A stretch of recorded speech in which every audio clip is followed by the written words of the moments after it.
Baylanam arbalam aydalıp arabam, sağıngan kezde seni abağa tumçuğam.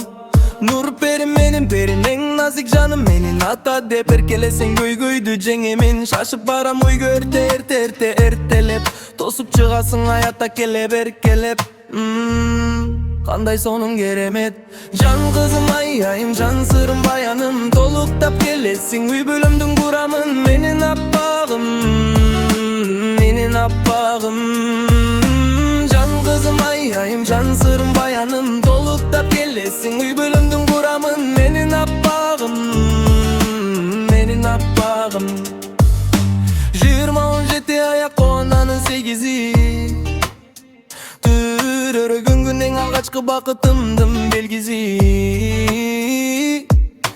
Çolpon atı şaharında törütüydün aldığında. Atalık sezim oygonup seni kolga alganda.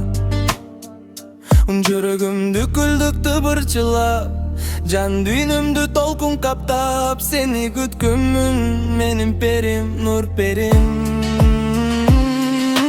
Can kızım ayayım, can sırım bayanım. Dolup da gelesin uy bölümdün kuramın. Menin appağım, menin appağım.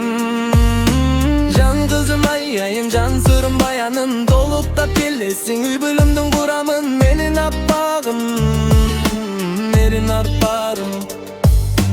Suyun içte men oşonda gözgö jaş aldım.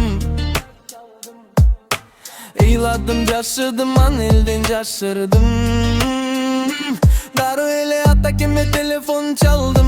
Hata men dağı ata buldum.